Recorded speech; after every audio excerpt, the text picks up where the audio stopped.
കേന്ദ്ര സർക്കാരിന്റെ അവഗണനയിൽ അംഗനവാടി ജീവനക്കാർ ബുദ്ധിമുട്ടിൽ. സംസ്ഥാനത്താകെ 26 കോടി രൂപയാണ് അംഗനവാടി ജീവനക്കാർക്കുള്ള കുടിശ്ശിക.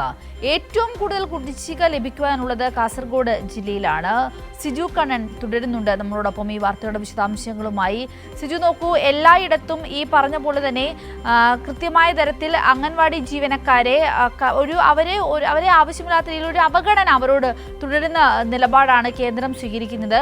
1-2 രൂപയില്ല, കോടിക്കണക്കിന് രൂപയുടെ കുടിശ്ശിക അവർക്ക് ലഭിക്കുവാനുണ്ട് എന്ന് പറയുമ്പോൾ അവരോടുള്ള കേന്ദ്രത്തിന്റെ സമീപനമല്ലേ ഇവിടെ വ്യക്തമാകുന്നത്? സിന്ദൂരി, അംഗൻവാടി ജീവനക്കാർക്ക് ലഭിക്കേണ്ട ഫണ്ട് വലിയ തോതിൽ കുടിശ്ശികയായി നിൽക്കുന്നു എന്നാണ് ഒരു വിവരാവകാശ രേഖയിൽ നിന്ന് വ്യക്തമാകുന്നത്. 26.4 കോടി രൂപയാണ് കേരളത്തിൽ അംഗൻവാടിക്കായി നൽകാനുള്ളത്. കേന്ദ്ര സർക്കാരിൻ്റെ പോഷൺ അഭിയാൻ പദ്ധതി പ്രകാരമുള്ള തുകയാണ് ഇപ്പോൾ കുടിശ്ശികയായിട്ടുള്ളത്. ഇത് തടഞ്ഞു വെച്ചിരിക്കുന്നത് മാസങ്ങളായി ഈ ഫണ്ട് തടഞ്ഞു വെച്ചിരിക്കുകയാണ്. ഫെബ്രുവരി, മാർച്ച്, ഏപ്രിൽ മാസങ്ങളിലെ 3 മാസത്തെ കുടിശ്ശികയാണ് ഇങ്ങനെയുള്ളത്. ഒന്ന്, ഇൻസെൻറ്റീവ് ഇനങ്ങളിൽ കുടിശ്ശികയുണ്ട്. അതോടൊപ്പം തന്നെ കമ്മ്യൂണിറ്റി അധിഷ്ഠിത പരിപാടികളുടെ തുകയും കുടിശ്ശികയുണ്ട്.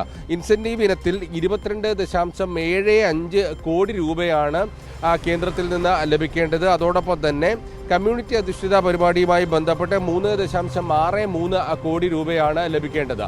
ഇതിൽ ഏറ്റവും കൂടുതൽ തുക കുടിശ്ശികയായുള്ളത് കാസർഗോഡ് ജില്ലയിലാണ്. 3.9 കോടി രൂപയാണ് കാസർഗോഡ് ജില്ലയിൽ ഇങ്ങനെ കുടിശ്ശികയായി നിൽക്കുന്നത്. ഏറ്റവും അതിന് തൊട്ട് പിന്നാലെയുള്ളത് മലപ്പുറം ജില്ലയിൽ 3.81 കോടി രൂപ, തൃശ്ശൂർ ജില്ലയിൽ 3.24 കോടി രൂപ. ഇങ്ങനെ നീളുന്നു അംഗൻവാടികൾക്കുള്ള കുടിശ്ശിക.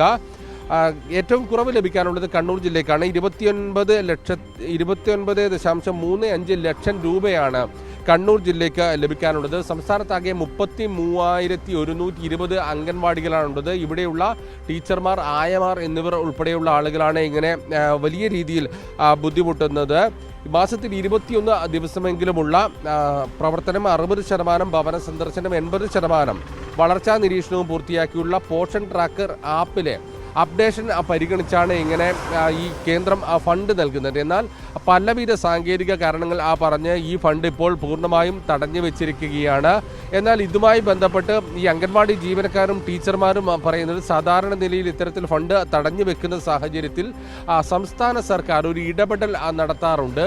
എന്നാൽ ഇപ്പോൾ സംസ്ഥാന സർക്കാരിൻ്റെ ഭാഗത്ത് നിന്ന് ഈ ഫണ്ട് ലഭിക്കുന്നതിനാവശ്യമായ ഒരു ഇടപെടലും ഉണ്ടാകുന്നില്ല എന്ന ഒരു വലിയ പരാതി അംഗൻവാടി ജീവനക്കാരുടെ ഭാഗത്ത് നിന്നും ഉയർന്നു വരുന്നു. അതോടൊപ്പം തന്നെ അവർ ഉയർത്തിയ ഒരു പ്രധാനപ്പെട്ട പരാതി ഈ പൾസ് പോളിയോയുമായി ബന്ധപ്പെട്ട പ്രവർത്തനങ്ങളിൽ വർഷങ്ങളായി അംഗൻവാടി ജീവനക്കാർ വളരെ സജീവമാണ്. ആദ്യഘട്ടത്തിൽ ഈ പോളിയോയുമായി ബന്ധപ്പെട്ട പ്രവർത്തനങ്ങൾ പൂർണ്ണമായും നടത്തിയിരുന്നത് അംഗൻവാടി ജീവനക്കാരാണ്. അതിനുശേഷമാണ് ആശാ വർക്കർമാർ ഉൾപ്പെടെയുള്ളവർ വന്നത്. എന്നാൽ നിലവിൽ കഴിഞ്ഞ ദിവസങ്ങളിൽ സംസ്ഥാനത്ത് ആരോഗ്യവകുപ്പ് മന്ത്രി അവർക്കൊരു സ്പെഷ്യൽ തുക ഇതുമായി ബന്ധപ്പെട്ട് നൽകുമെന്ന് പറഞ്ഞത് ആശാവർക്കർമാരെ മാത്രം ഉൾക്കൊള്ളിച്ചുകൊണ്ടാണ് പറഞ്ഞത്.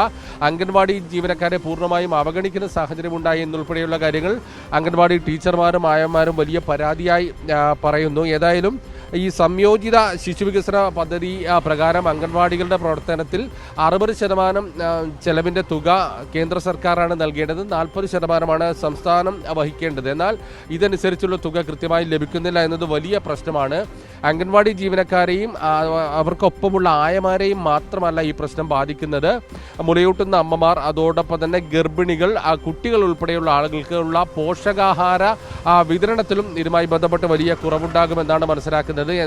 ഞാൻ നേരത്തെ സൂചിപ്പിച്ചു, ഇത്തരം പ്രശ്നം നിലനിൽക്കുമ്പോഴും 26 കോടി രൂപയിലധികം കേന്ദ്രത്തിൽ നിന്ന് സംസ്ഥാനത്തിലെ അംഗനവാടിയിലേക്കായി ലഭിക്കേണ്ട തുക ലഭിക്കാതിരിക്കുമ്പോഴും സംസ്ഥാനത്തെ UDF സർക്കാർ ഇതുമായി ബന്ധപ്പെട്ട് ഈ പ്രശ്നം പരിഹരിച്ച് ഫണ്ട് ലഭ്യമാക്കുന്നതിനാവശ്യമായ ഒരു ഇടപെടലും നടത്തുന്നില്ല എന്നൊരു പരാതിയാണ് ഇപ്പോൾ അംഗനവാടി ജീവനക്കാരും ആയമാരും എല്ലാം ഉന്നയിക്കുന്നത്. സിന്ദൂരി. ശരി സിജു പറഞ്ഞതുപോലെ തന്നെ ഇങ്ങനൊരു പ്രശ്നം വരുമ്പോൾ അവർക്ക് വേണ്ടി സംസാരിക്കേണ്ടത്, അവരുടെ പ്രശ്നങ്ങൾ മുന്നോട്ട് കൊണ്ടുപോകേണ്ടത്, അവർക്ക് അർഹതപ്പെട്ട അവകാശങ്ങൾ നേടിയെടുക്കേണ്ടത് സംസ്ഥാന സർക്കാരാണ്.